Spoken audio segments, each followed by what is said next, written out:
Dear student, इस condition में जो हमारी डॉटेड लाइन है, यहाँ पे हम अपनी ये डॉटेड लाइन यहाँ पे दिखाएंगे। फिर उसके बाद यहाँ पे भी ये डॉटेड लाइन, तो ये डॉटेड लाइन यहाँ से हमारा ये जो हो गया आपका न्यूट्रल एक्सिस, और ये सब जो डायमेंशन है ये सब इसी पे रहेगा। हम अब इस आरसीसी सेक्शन को इस होमोजेनियस सेक्शन यानी कंक्रीट सेक्शन में कन्वर्ट कर रहे हैं। तो इस कन्वर्टिंग करने के लिए आपको देखिए क्या क्या करते हैं। जो एएससी सेक्शन यहाँ कंप्रेसिव जोन में डाला गया है, ये हमारा क्या है, कंप्रेसिव जोन है। इसको हम हैचिंग कर देते हैं। तो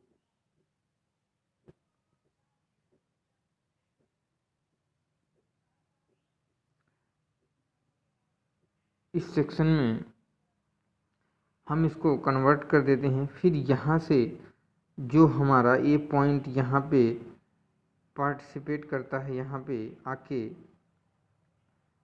फिर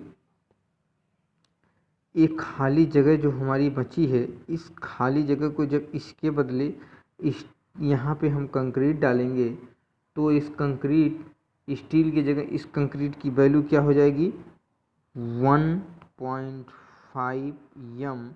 MASC।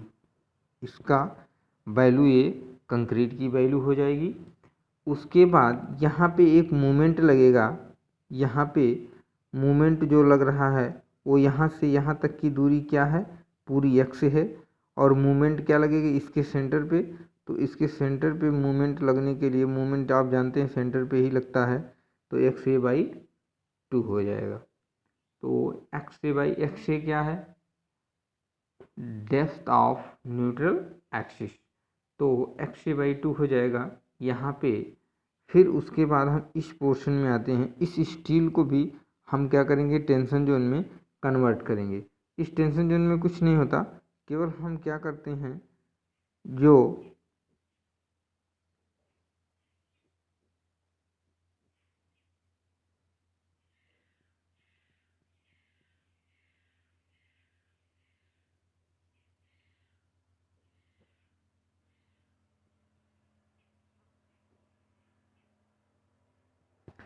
इस टेंशन जोन में हम इस स्टील को जब कन्वर्ट करते हैं तो इसको किससे गुणा कर देते हैं, MAST, यानी इस AST को, ये जो AST है इसको हम M से क्या करेंगे, गुणा कर देंगे।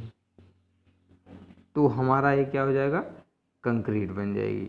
तो ये होमोजेनियस सेक्शन की बात हम आपसे कर रहे हैं।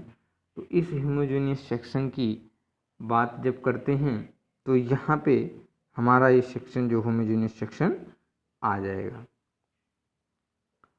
तो फिर आपको हम एक डायग्राम भी बताने जा रहे हैं।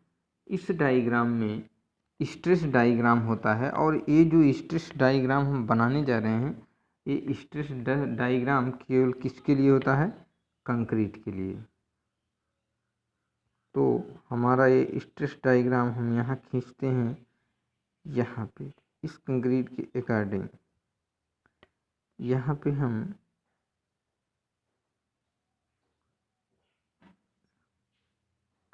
इस स्ट्रेस डायग्राम को डिफाइन करेंगे। फिर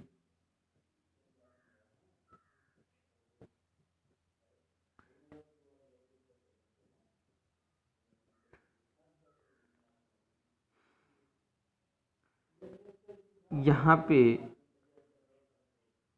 पहले तो यहाँ पे लिख देते हैं स्ट्रेस डायग्राम फॉर कंक्रीट। जो हमारा स्ट्रेस डायग्राम बनता है वो केवल कंक्रीट के लिए होता है।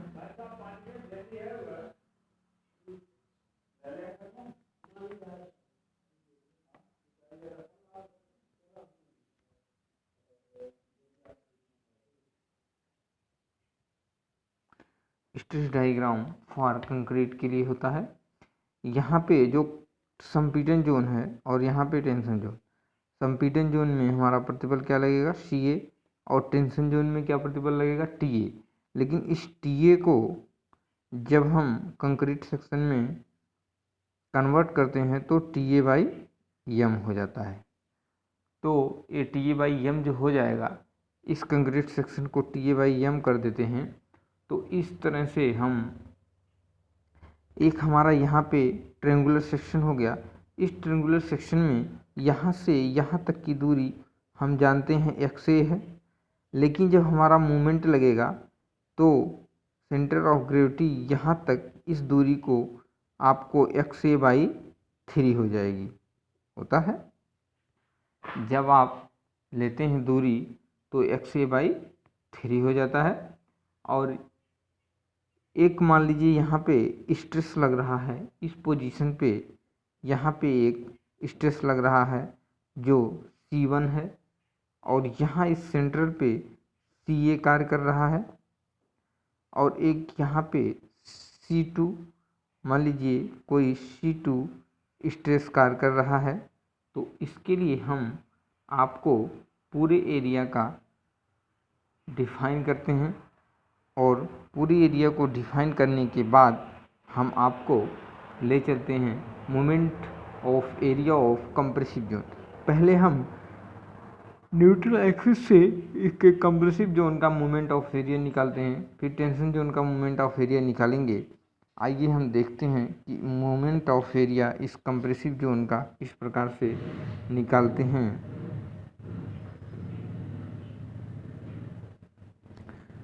Moment of area of compressive zone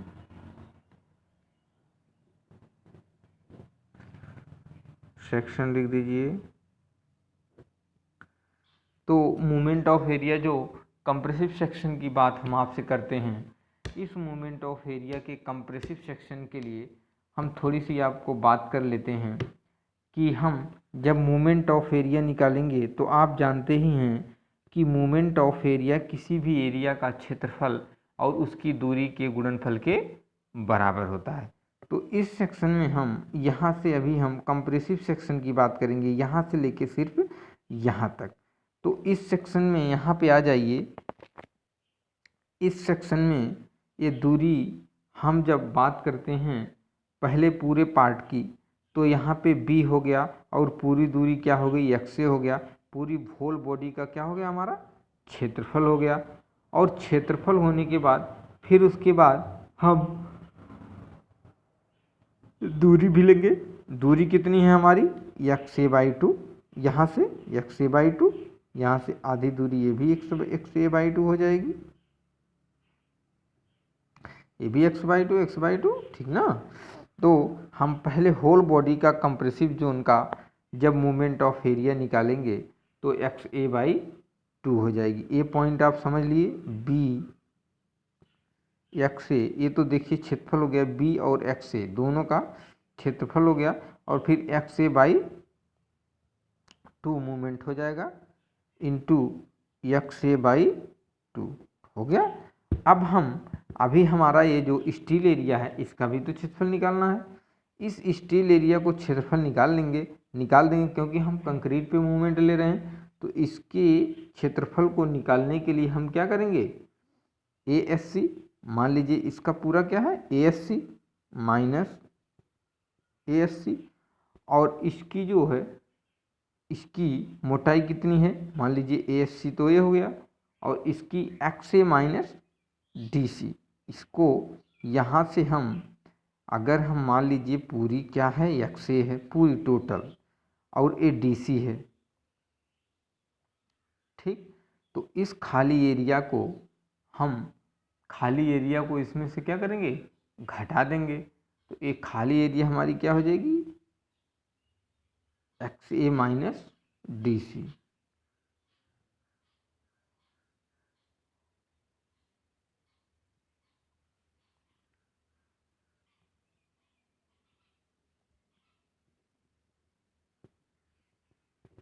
DC। अब देखिए एक बहुत ही गूढ़ चीज़ आपको बता देते हैं कि अब यहाँ पे हम क्या करेंगे, जोड़ेंगे टेंसाइल एरिया का यानी टेंशन एरिया का क्षेत्रफल, उसको भी तो जोड़ेंगे, तभी तो पूरे बॉडी पे मूवमेंट आएगा। तो पूरे बॉडी पे मूवमेंट आने के लिए हम यम ए एस टी, एक कंक्रीट में जो कन्वर्ट किए इस स्टील को, यम ए एस टी हो गया। और यहाँ से यहाँ तक की दूरी आप जानते ही हैं कि ए भी दूरी एक्स ए होगी।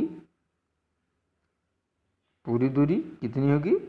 अगर ए दूरी यहाँ से यहाँ तक दूरी पूरी डी है, यहाँ से डी माइनस एक्स ए है, तो ए भी दूरी डी माइनस एक्स ए होगी। पूरी बात समझ में आ रही ना? तो डी माइनस एक्स ए हो गया, ए डी माइनस एक्स ए हो गया। ठीक, अब बात आती है स्ट्रेस डायग्राम की। हम कंक्रीट के लिए पूरा मूवमेंट जो है आपका निकाल लिए। अब बात आती है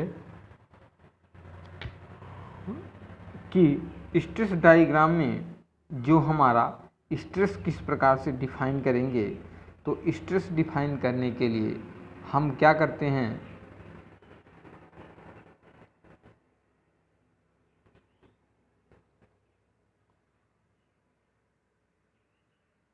देखते हैं हमारा स्ट्रेस, एक यहाँ लग रहा है बल, एक यहाँ बल। अरे भाई, बल लगेगा किसी स्ट्रक्चर पे तभी तो प्रतिबल उत्पन्न होगा, तो बल लगेगा तभी प्रतिबल आ रहा है। तो इसलिए इस स्ट्रक्चर पे जब कोई फोर्स लग रहा है तभी प्रतिबल जनरेट हो रहा है। तो इस प्रतिबल को जनरेट होने के लिए हम क्या करते हैं, इस कंडीशन में जो है यहाँ से मूवमेंट करते हैं। तो सी को मूवमेंट करेंगे इस पॉइंट पे, मान लीजिए C1 कोई फोर्स लगा है तो क्षेत्रफल गुणे प्रतिबल हो जाएगा। इस पहले पॉइंट पे लेते हैं C1,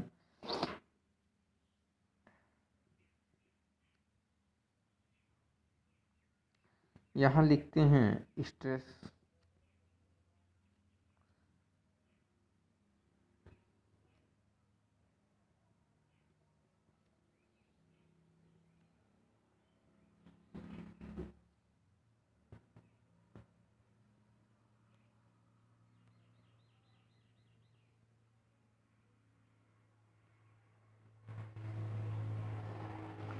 stress counting to beam section.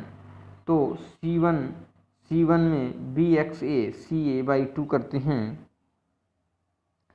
तो C1 सेक्शन में जब हम यहाँ से जाएंगे